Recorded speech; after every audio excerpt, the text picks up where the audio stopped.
Alright, today is a resource review on lynda.com.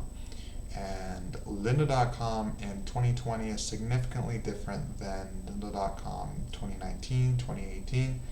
They appear to have super upgraded their website. I love it. The only issue I don't like about it is that it's kind of a copy of Udemy, the way the website is outlined, the type of way the videos are organized with the table of contents during the video. Some things that are unique compared to Udemy are that they time you. They give you a daily goal as to how long you should be studying, and they sort of keep you accountable with a website counter. So after you make a Udemy account, it shows you basically a weekly goal, and 30 minutes is not a lot. That's very casual, but there are bigger goals you could do right here with edit goal. And I think it's supposed to be to where when you finish specific courses, it will show up on your LinkedIn, or you could post it on your LinkedIn. And at the same time, they keep track of your course progress here and learning history. I've seen Pluralsight does the same thing, but they use fancy graphs to show you how much you're learning, when you're learning, what you learned, and they have those little octagon things where it shows you what your skill level is, right? And it has like dots, and you could be like super skilled at Python, but like not skilled in Java, or super skilled in machine learning and not skilled at web development. That type of thing, that's Pluralsight. This one does not have that. So instead, it's just a different way of being put together. I need to see it for myself to really see if I like it.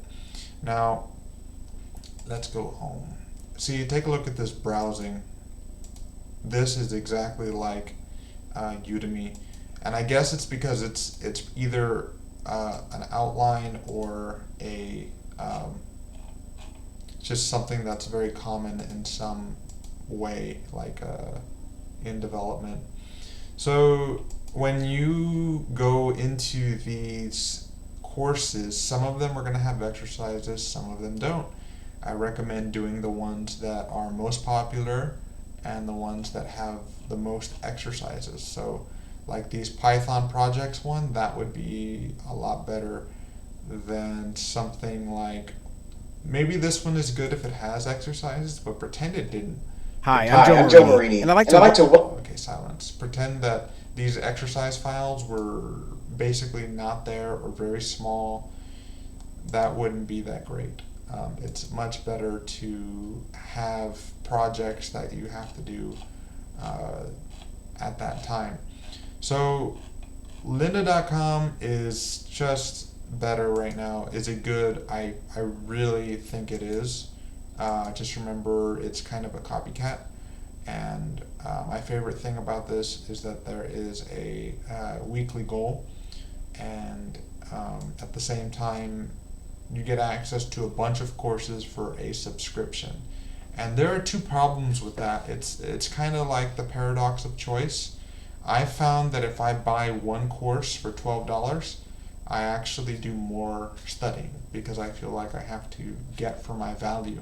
But if I buy a subscription like lynda.com, which is like $30 a month, and you get access to all of these, I feel overwhelmed with the choices that I can make because it's just open for me to learn. And when I get bored with one course, I jump to another, and I just don't get as much value to it because I have a hard time disciplining myself to stick to one course. With Udemy, I could buy one course and I have no other option but to do that course, and it keeps me more accountable in that way to finish the whole course because I paid for it. So those are the only things. That's called the paradox of choice. It's just a normal thing to where when you have a lot of choices, you either make no choice or you can't stick to your choice or have discipline, and it's a conundrum that humans have. And then when you only have one choice, you normally do it very, very well.